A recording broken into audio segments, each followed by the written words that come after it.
Да, продолжуваме со емисијата, со разговоров, како што кажавме, тука е Филип Стојановски од Метаморфозис. Ќе разговараме за вештачката интелигенција, за развојот на вештачката интелигенција, но и за опасностите и за регулативата кој земјава треба да ја направи за да се усогласи со Европската унија. Стојановски, добре дојдовте во студио 10. Благодарам, добро ве најдов, поздрав до гледачите. Многу се зборува во последно време за вештачката интелигенција, AI, нели тоа веќе станува мејнстрим, гледаме во пораките кои ги пренесуваат големите технолошки компании како Google, како Microsoft, како Tesla. Таа веќе станува дел и од нашето секојдневие, веќе сите ја користиме и преку браузерите, преку ChatGPT, веќе не е нешто што е страно. Еве како за вовед на разговорот, таа е секојдневие, ја користиме, но има ли некои опасности за кои исто така многу се зборува? Па да, секако дека постојат ризици во врска со секоја нова технологија, но важно е добро да ги процениме, да не влеземе во она што се нарекува технофобија и луѓето да се чувствуваат загрозени за работи од кои што всушност може да се превенираат, а секако не очекуваме сценарио како во филмот Терминатор, кај што вештачката интелигенција излегува од контрола и се врти против луѓето, но е многу важно да сватиме како функционира, како работи, кои се незините ефекти, за да може и како општество, но и како поединци најкорисно да ја употребиме. Дел од темите кои што се сега актуелни во светот се баш како да се регулира целиот тој развој, бидејќи влие на секоја сфера на животот, а ќе влие уште повеќе, бидејќи дел од работите кои што може да се заменат со примена на вештачка интелигенција, веројатно ќе се трансформираат, луѓето ќе се фокусираат на некои покреативни моменти или работни места кои што имаат повеќе врска со, да речеме, човечка интеракција, грижа и слично, а помалку со некои работи кои што може навистина да се автоматизираат. Така на времето се зборуваше за автоматизација, примена на компјутерите, а сега веќе зборуваме за вештачка интелигенција која што и го спомнавте ChatGPT. Тоа е тип на софтвер кој што е способен да учи и сам да се развива над она што е напишано како програма од неговите човечки создатели. И многу е важно да се насочи целиот тој развој во насока која што нема да биде штетна.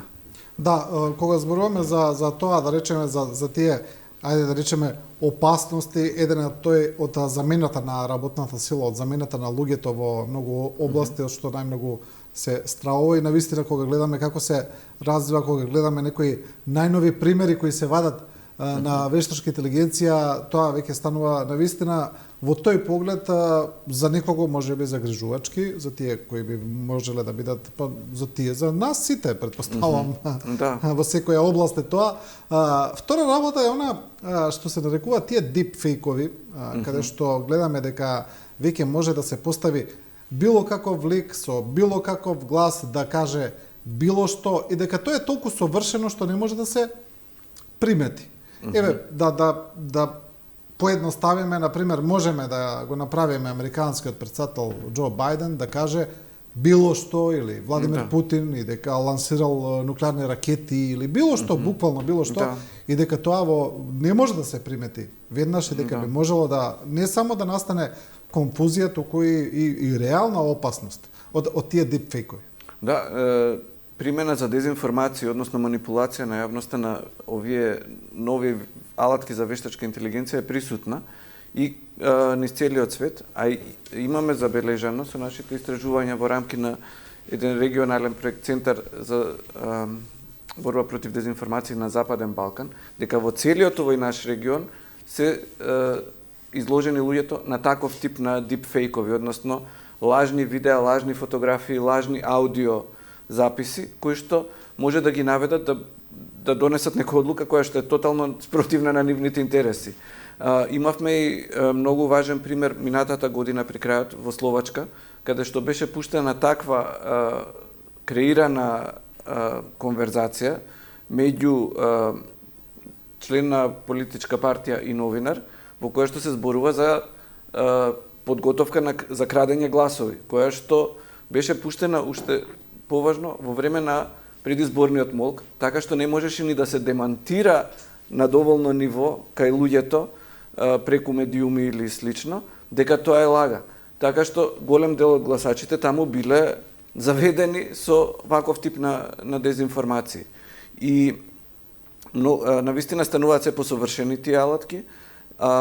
Една од работите која што може да се направи е дека на оние кои што ги создаваат тие алатки, зашто се потребни огромни ресурси и човечки, и програмерски, како да кажам, и компјутерски. Не може секој да си го дозволи тоа. Треба огромна компјутерска моќ за да може некој да нуди таква услуга.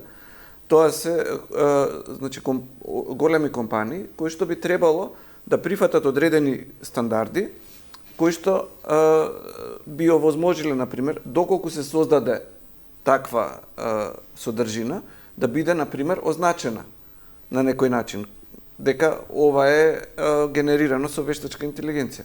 Што е всушност и на некој начин продолжување на она што би требало да го има на секоја фотографија или на секој видео, како, например, да има ознака на создателот или информација за тоа како е направено. Гледаме дека такви регулативи веќе почнуваат. YouTube бара секој видео да биде означено кое е на таков начин менувано или направено, но има тука еден проблем. Еден е ова што вие го спомнувате кога тоа го прават релевантни компании или формални компании кои се регулирани или постојат, па тие тоа и ќе го направат. Но што правиме кога тоа го прават индивидуи кои го прават криминални организации или организации за кои стојат некакви служби кои имаат задни намери? Тие сигурно нема, тие сигурно ќе се обидат тоа да го протнат како реалност.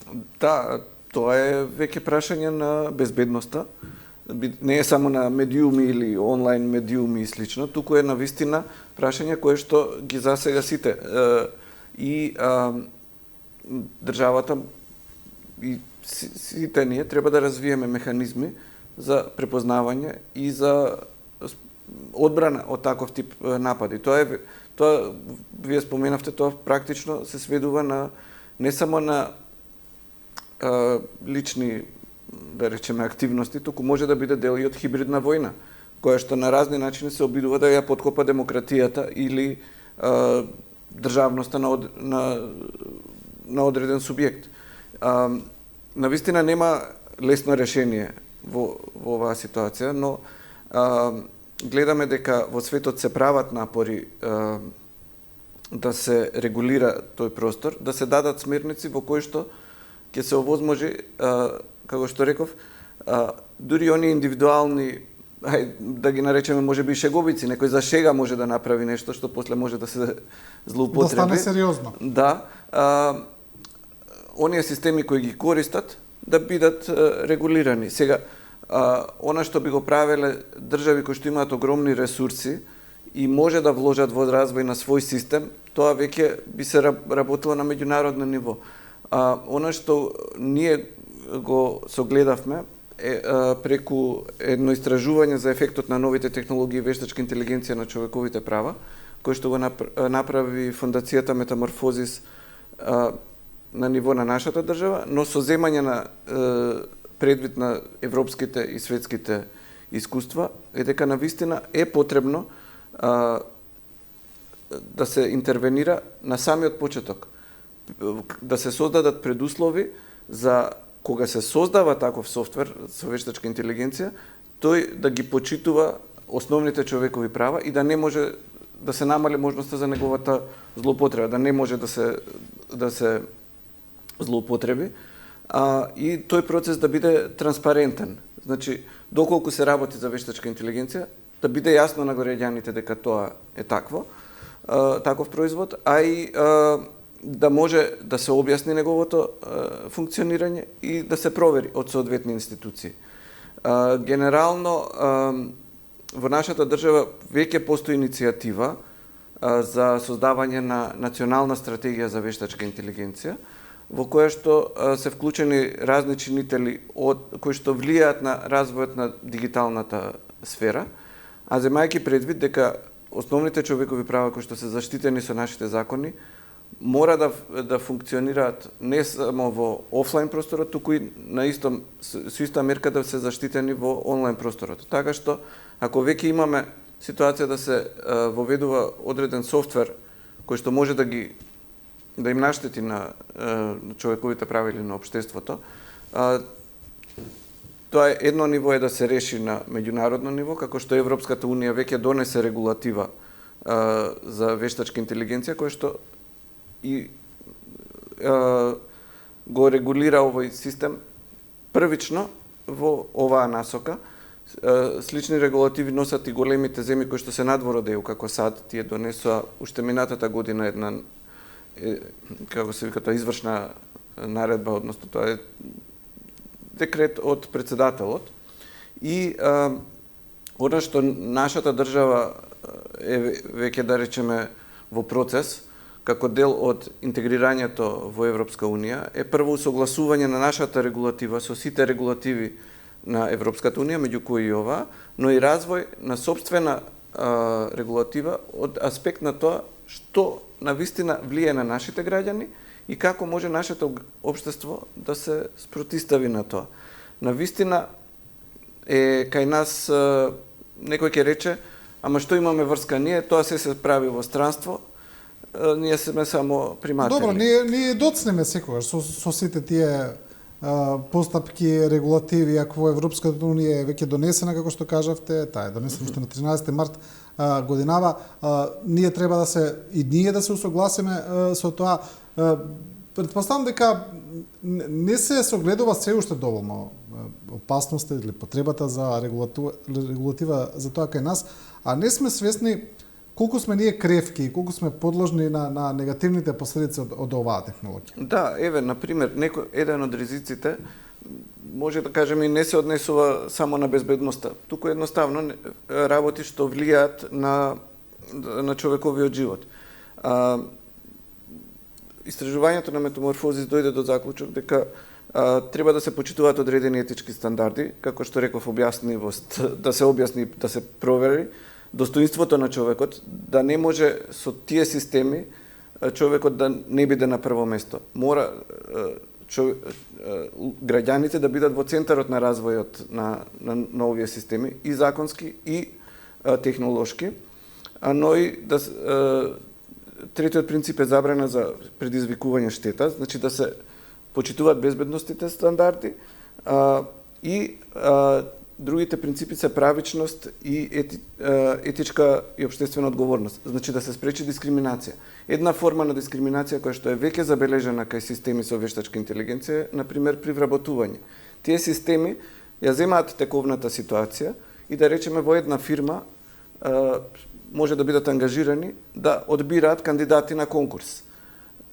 Но како функционира тој систем и дали и какви податоци ќе му се дадат на располагање, тоа е фактор кој што може да влијае на неговите резултати. Например, ако досегашните вработени биле претежно мажи, може да дојде до дискриминација во однос на род и пол, бидејќи самиот систем може да заклучи дека тоа е фактор на преференца, а без тоа да му биде наложено од луѓе. Или обратно, имаме ризик систем кој што функционира со вештачка интелигенција и доаѓа до одредени заклучоци, да биде злоупотребен во смисла да некои одлуки се донесат од луѓе, а да се припише тоа на компјутерот за да се одбегне одговорноста. Тоа е исто она што спаѓа во општествена одговорност, но и проверливост и транспарентност. Да, овие се опасностите. Имаме ли некакви информации за тоа кај нас како оди таа постапка, дали имаме подготвено некакви законски решенија, дали се подготвуваат, Дали тоа би влегло во некаква формална процедура? Да, постои процедура која што е започната уште од пред 2 години за создавање на национална стратегија, која што би била една рамка во која што потоа би се вклопувале законите, бидејќи националните стратегии сами по себе се базираат на утврдување на потребите и укажување на тоа што треба да се направи, планирање, но не и носење сами во себе закони, бидејќи законите треба да произлезат од еден легислативен процес кој што е многу поширок. Фондацијата Метаморфозис е дел од работната група која што беше формирана за креирање на национална стратегија, во која што се вклучени и државните институции, како што реков, и низа други чинители. Но во моментов тој процес е паузиран, треба да продолжи, бидејќи до сега се направени само почетните чекори. Навистина е важно процесот да продолжи, особено земајќи предвид каков е контекстот и како развојот на вештачката интелигенција е процес кој што дури и на ниво на Европска унија велат дека доцнат, бидејќи нови системи, нови можности се развиваат цело време и дека она што ќе се донесе во процес кој што е долготраен и на некој начин опфаќа анализа на податоци кои што биле на почетокот на процесот. Затоа тој процес мора да биде инклузивен и во смисла на тоа да ги следи тековните трендови и тоа се обезбедува со најшироко учество на сите чинители, како и на граѓаните на кои што влијае овој процес. Добро, имаме интересен момент, значи кои се, да речеме, тие етички стандарди кои би биле требале да бидат инкорпорирани при креирање на алатки за вештачка интелигенција, минимум етички стандарди. Да, па самите етички стандарди се базираат на тоа да мора вештачката интелигенција да им служи на луѓето, а не обратно. Затоа тука се тие 5 стандарди: објаснивост и проверливост, достоинство, зачувување на улогата на луѓето и нивниот личен интегритет во сите системи, особено при обработка на нивните лични податоци, при функционирање на тие системи, забрана за предизвикување на штети, правичност и општествена етичка одговорност. Без почитување на таа некоја генерална рамка за етика, е навистина проблематично да се почне еден процес и на носење закони. Затоа многу е важно и да се зголемува знаењето. Кај нас имаме доста ограничен број на луѓе кои што се бават со оваа тема, претежно информатичари од порано. Сега, веројатно и со интересот од разни професии би требало да се вклучат на темата и од свој аспект, адвокати, било која сфера која што може да ја замислиме, има свој, може да дадат удел во креирање на овие процеси и тоа да биде инклузивно и да се почитуваат човековите права, односно да се спречи дискриминација. Она што го спомнавте како опасност од злоупотреба за дезинформации е исто така огромен приоритет и тоа е дел од анализи кои што го споменуваат, например, и фактори во Европската унија. Пред некој ден излезе една анализа од холандскиот институт Клиgendale, кој што е think tank, кој што се бави со тој тип на прашања, дека навистина треба да се обрне внимание на ризиците. Например, ситуација во која што имаме вештачка интелигенција која што прави софтвер или слично, и веќе постојат такви системи на кои што може да му се каже направиме игра со која што може тоа да го направи, или направиме апликација за мобилен со тие карактеристики, што во ситуација ако таков софтвер се користи за хакирање, да му се даде наредба на софтверот, проби го системот на дадена држава или даден ентитет и обидувај се додека не успееш. Затоа и таа анализа на Клиgendale укажува дека без разлика што Холандија не е земја која што е дел од оние земји кои што веќе имаат развиено системи за вештачка интелигенција и ги на некој начин ги шират низ целиот свет. Значи, се работи за земја која што е со помала големина и ресурси. Владата мора да и парламентот и целото општество мора да се вклучи во овој процес и особено да го искористи, да се насочи кон поддршка на заедничкиот европски пазар и да им се помогне на компании кои што веќе работат на тие теми во одредени специјализирани области, рационално да се насочат напорите. Она што важи и за земји како нашата, кои што се, како што рековме, во почетна фаза на тој развој или се има помалку ресурси веќе развиени, е вложување во луѓето.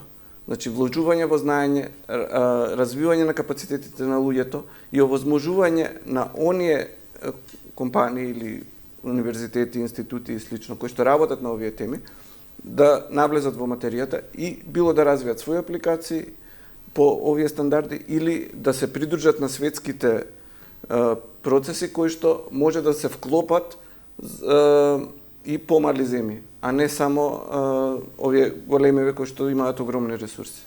Да, добро, да се надеваме дека еве како држава ќе го направиме тоа, ќе направиме регулатива која ќе влезе и во овие етички стандарди и да се надеваме дека ќе станеме посвесни за тоа што е вештачката интелигенција, какви промени ќе донесе, се разбира не само на лошо, туку и на добро, но и кои се ризици може да дојдат со тоа. Ви благодарам, Филип Стојановски и Метаморфози, за овој разговор. Фала многу. И со ова го завршуваме и вториот дел на Студио 10. Почитувани гледачи, ви благодариме за вашето внимание, за вашата доверба и останете со програмата на Телевизија 24.